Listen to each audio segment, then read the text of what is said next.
The Extreme Festival is proudly brought to you by Scheifler Automotive Aftermarket, Engine, Investchem,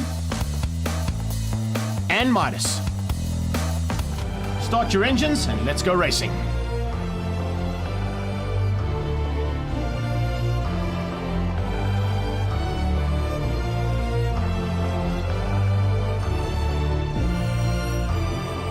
The cars and drivers now getting out onto what is going to be a rolling start as always in the national production cars. Scheifler Automotive on board with them for the first time this season. Great to have them as part of this big deal. Sasol fuel will be burning, as will the Bridgestone tyres, and as we get down towards turn 1, Laurent Bonavesteisen joins me in commentary. It looks like NEG is going to hang on and Gennaro is going to go through for second.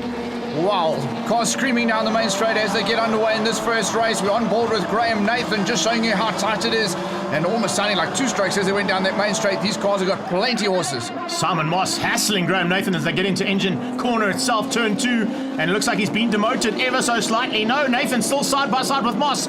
Moss will have a bit of an issue here because he's going to have the inside line as they go down into Damps Rose Foundation sweep, and what a move there from Nathan, keeping both of those Engine Extreme Audis out for now. Well, they've done some work on that GTR, and I tell you what, it has paid off, especially with that qualifying lap, but he's got hard work now, got the Audis all over him. First of the Fords, looks like Famato has snuck up ahead. Germany under pressure at the back from the Chevrolet. And here we go, on board with Michael van Rooyen. Williams and Chevrolet down the back straight on the tailpiece there of Germany. Germany goes defensive, trying to keep him out. Let's see what he's like on the brakes as they get down to Cape Town corner. It's Michael van Rooyen going around the outside of Sean Germany and trying to put a little bit of gap between himself, but unfortunately hasn't worked just yet. Famato is pushing hard as well, trying to find a way through on the two Engine Extreme Audis. Here we go, on board with him.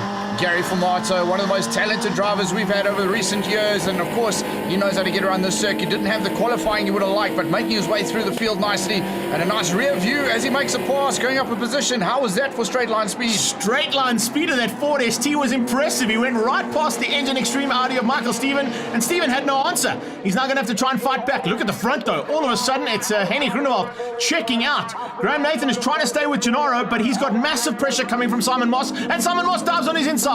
Wow, that was a great move. Outside, inside, a little touch on the back, and it's put him out onto the wide line. So after such a good move up through the field, he's going to have to fight his way back now from the back.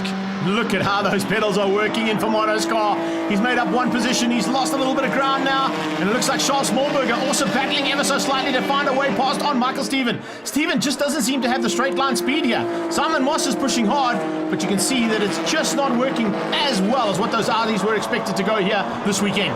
On board once again with Graham Nathan, but the man we're all looking out for on the 95, Michael van Rooyen, making his way through the field nicely, and Charles Smallberger going to have to watch out. That big Lightning McQueen colours right on his tail. Oh, Nathan's run out of brakes there. Something went wrong.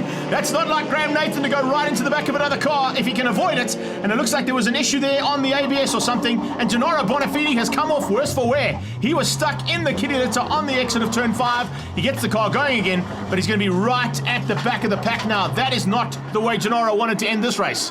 Oh, Greg, lucky he's in that Audi with four-wheel drive. He's going to need it to get out of the kitty litter. Unfortunately, he got out and he's back on track, but I spoke to Terry Moss actually during the weekend, and they're actually looking at an option of running a front-wheel drive in those S4s just to try and stay with these X-Class T cars, and of course the Force-inducted cars are really giving them a good run for their money in this new format of racing. Speaking of a good run for his money, check where Van Rooyen's got to. He's up to 5th place and all over the back end of Charles Smallberger. Well, great driver that is, and he's setting him up nicely. Charles Smallberger going to be looking at those rear view mirrors now. No focus on Stephen up in front of him because that's a bright red car right on his tail.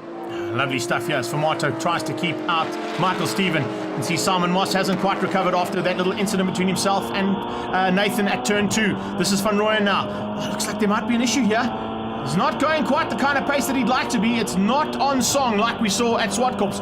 But this Williams and Chevrolet Cruise, we know, has got some really good pace when it does go.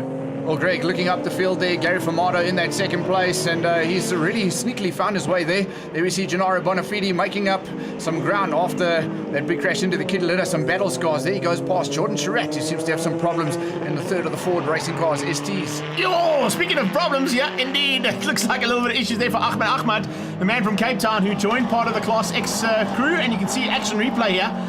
on board as we turn in. There is the tap between Graham Nathan and Gennaro Bonafide. Bonafide being turned completely around and eventually got back onto track. But look at the defensive driving that the Turn 1 SMD Ford Focus is having to do now, with Formato going as defensive as possible and making this little ST Focus as wide as he can to keep out that Engine Extreme Audi. It's at this stage of the race that those four-wheel drive Audis really seem to have better traction than anyone else. Gary Formato, you can see the battle scars on his car. He's had a love tap from someone behind. He's trying to hold off Michael Stephen. Michael Van Rooyen now up to 4th place. A good run there from the Chevy Cruise man. He's found his way past Simon Moss. He's got past Joel Smallberger. And Smallberger actually seemed to have a little bit of an issue on that last lap. So we'll keep an eye on that. Now, there we go. Thank you very much for that great bit of editing. And there you can see, parking on the sideline, Smallberger has got an issue in the engine with that GTI. Henny Groenewald looking so good up in the front, and after that qualifying, he must be full of confidence at the moment. It's that battle for second. We're closely following. Really tight line there from Formato, and he's going to hold off, hopefully, Michael Stephen to the line. That Ford is so good in a straight line, and it's a drag race.